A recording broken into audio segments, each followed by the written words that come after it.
con lo que he escuchado, y señor consejero y al resto de grupos, yo lo que pido es que no se confunda el hacer una negociación sin acuerdo a que no haya negociación. Son dos cosas muy diferentes. En cualquier negociación puede no haber acuerdos y, por tanto, y esto ha sucedido durante muchísimos años, y no estoy hablando de los últimos 2, ni 3, ni 4, yo me remonto hasta los planes de empleo, es decir, en materia de personal durante muchísimos años, y creo que además en los últimos años ha habido un empeoramiento de la situación de la negociación, y esa es una percepción a lo mejor personal, pero yo creo que es una reflexión que deberíamos hacer todos y todas.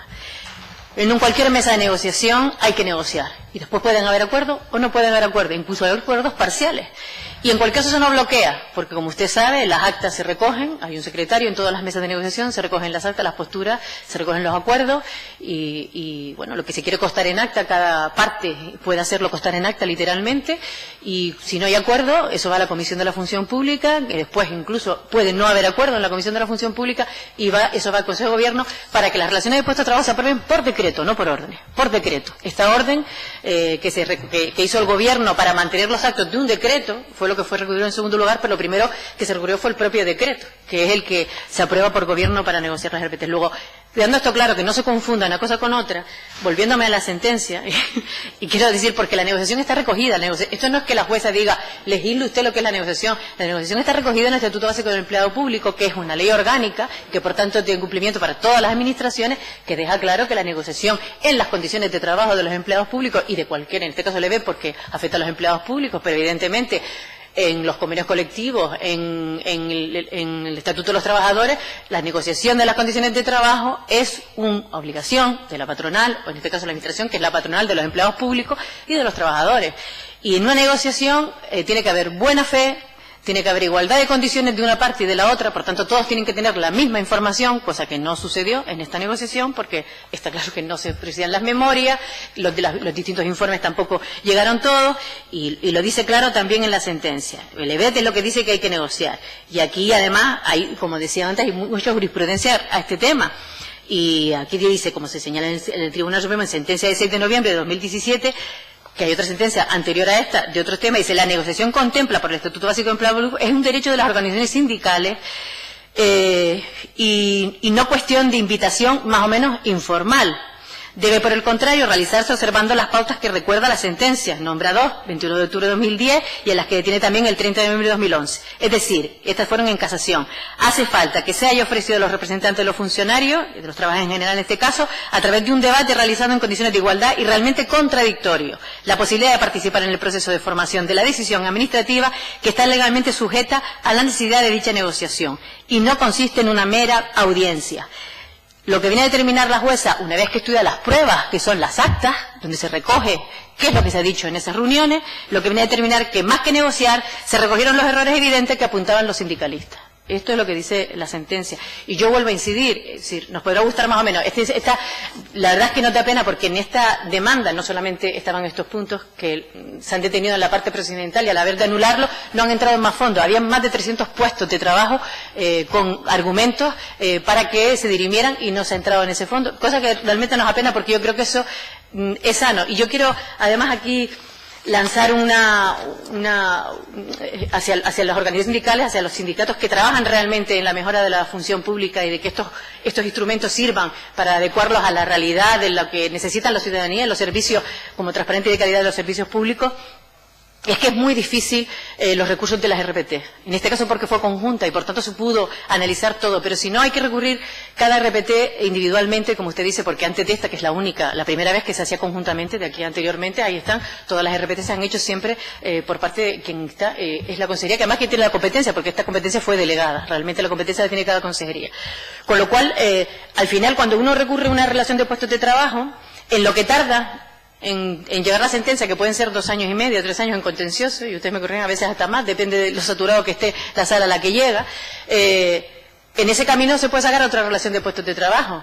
Incluso la administración sabiendo qué es lo que se ha demandado y cuáles son las alegaciones que se han hecho para cambiar, y que te obliga a que vuelvas a recurrir la siguiente RPT. Eso, como todos comprenderán, teniendo más de 10 consejerías más todos los organismos autónomos, es casi imposible que ninguna organización sindical pueda estar pendiente de recurrirlas todas, y que además esté pendiente de las modificaciones posteriores para volver a recurrir lo que se intenta volver otra vez a hacer en función de lo que se había recurrido. Con lo cual, Con esto que quiero decir, que lo importante, yo creo, y sustantivo en este caso, es si creemos que las relaciones de puestos de trabajo actuales, las que tenemos, con la negociación que ha habido, con todo son las que tenemos que tener en esta administración. ¿Creemos que eso es así?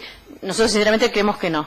Yo he querido poner un ejemplo, es muy difícil, yo sé que esto es un tema muy técnico y bueno, todos conocen que vengo yo de la parte sindicalista, pero eso a lo mejor yo me extiendo demasiado y pido disculpas si en esto le pongo mucho énfasis, pero bueno, fue una de las motivaciones por ser diputada de este Parlamento, el precisamente defender las administraciones públicas porque las conozco desde dentro. Y en esta, que es un modelo de RPT, he cogido de la Consejería de Economía, Industria, Comercio y Conocimiento, un área de industria, y entre otras cosas, ¿por qué he cogido este RPT? Porque, si se fijan, las relaciones de puestos de trabajo no es otra cosa que un documento donde estructura y organiza cualquier servicio con respecto a las tareas que tiene encomendadas, las competencias para prestar los servicios a la ciudadanía. Y en este caso vemos cómo se estructura jerárquicamente, cómo se van articulando los puestos de trabajo. Y nosotros tenemos un decreto de organización, que es el decreto 22, que organiza las estructuras desde el ámbito técnico de la administración, de los empleados públicos, no hablo de la parte política. Y en este caso, por ejemplo, hay un tema que son las jefaturas de área, que era una de las cosas que está recurrida y que no entra a jugar el tal, y eso nos apena realmente que no se jugara, porque esa figura no existe en el decreto de organización. Tenemos servicios, secciones y negociados, pero no áreas. Nosotros no sabemos lo que es un área y nos gustaría que se nos explicara o que se regule, pero es que no hay nada de esto y jamás ha sido negociado tampoco con las organizaciones sindicales. Y aquí tenemos, por ejemplo, en el área de industria, que se genera dentro de la Dirección General de Industria, tenemos un jefe de área, 2980, estos complementos de destino, complemento específico, antes hablaba el consejero de estos términos, que es un funcionario de la comunidad autónoma, un grupo A1, que es el máximo. En este caso están codificados los cuerpos a los que pertenecen la estructura, un ingeniero industrial, la forma de provisión es una libre designación, que bueno, al final es pública, evidentemente, pero tiene, digamos, dirigida, o sea, se decide quién y se puede cesar por parte de tal, y al final la localización donde está el puesto, en Santa Cruz de Tenerife o Las Palmas, y que tiene jornada especial, ¿no? Este sería, las otras son por concurso de mérito, bueno, que ya hablaremos después de este tema. Bueno, dentro de este área cuelgan técnicos, ingeniero superior, otro ingeniero superior, funcionario, otro ingeniero superior funcionario, un jefe negociado, esto sí está regulado en el decreto, y después tenemos estas L que son personales laborales, un auxiliar administrativo y otro titulado medio que es funcionario. Y después, dentro de esa área tenemos los servicios, y ahora sí nos encontramos a un jefe de servicio que sí está regulado en el decreto 22. Bueno, yo no quiero extenderme con esto, este ejemplo lo quería poner un poco para que se entendiera la estructura al final. Lo que se negocia es si esta es la estructura necesaria para dar los servicios a la ciudadanía, si estos son los puestos idóneos dentro de las tareas de cada uno de los departamentos, y créame que hay cierto malestar entre los empleados públicos en que los últimos años cómo se ha ido llevando todo el tema de la negociación de las RPT, porque al final, como decía, tenemos un montón de acuerdos de gobierno que al final cercenan la propia normativa. Usted nos habla de la normativa y que cumple la normativa, también el gobierno tiene que cumplir la normativa.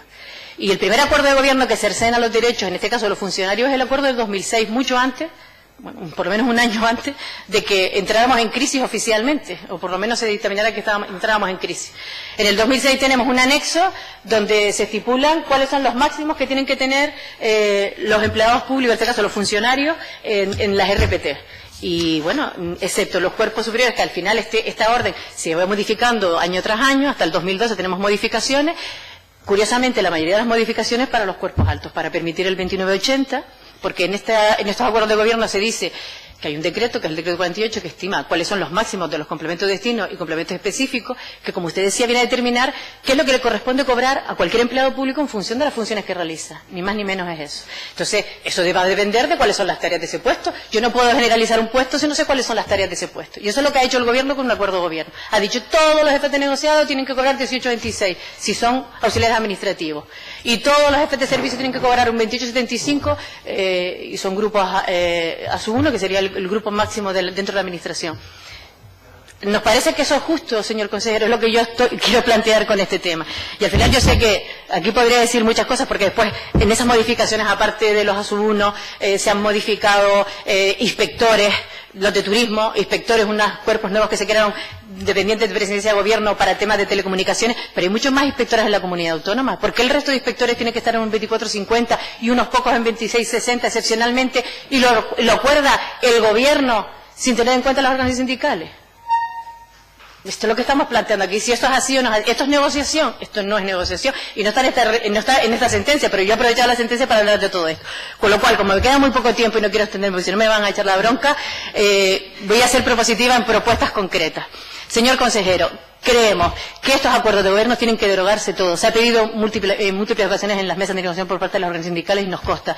Por tanto, hay que sentarse a un gran acuerdo con todas las organizaciones sindicales de qué administración pública queremos, cómo queremos que se confeccione la relación del puesto de trabajo, si queremos que realmente este tipo de las relaciones de puesto de trabajo, estos documentos, realmente vengan a significar lo que supone el reparto de efectivos en cada uno de los departamentos, servicios, negociados y secciones, que es lo que está regulado en el Reglamento 22, para hacer las funciones y que tengamos una administración de calidad. Eso es lo que tiene. ¿Cuál es el perfil de esas personas? ¿Cuáles son las funciones que tiene que tener? Que no pongamos, yo tenía otro documento, pero no sé si está aquí, en puestos singularizados. No voy a ser capaz de sacarlo porque no sé dónde está. Pero bueno, en cualquier caso, creo que está aquí, ejemplo, puestos singularizados. Señora Monzón, yo sé que usted es una apasionada de este tema, pero tiene que ir acabando. Acabo ya. Simplemente pongo este último ejemplo y ya le digo que esta es la propuesta que hago, que realmente se haga. Y lo que quiero nada más en este ejemplo, puestos singularizados, como ven a la derecha, se ponen méritos preferentes que digamos que son cuestiones que se van a tener en cuenta para que se cubra ese puesto. Y tenemos varios puestos, el último de ellos con una serie de funciones, y vemos en la siguiente página que con las mismas funciones, en este caso no hay méritos preferentes, ¿no? Entonces, al final tenemos unos documentos que al final tampoco reflejan, no tienen, digamos, unos criterios homogéneos para todos, y eso es lo que también tenemos que hacer. Termino ya, señora, muchas gracias por su benevolencia, señora presidenta, y lo que esperamos es que realmente caminemos para que la función pública en Canarias, los servicios sean de calidad para la ciudadanía y seamos capaces de defender lo público y no desmantelarlo. Muchas gracias. Gracias, señora.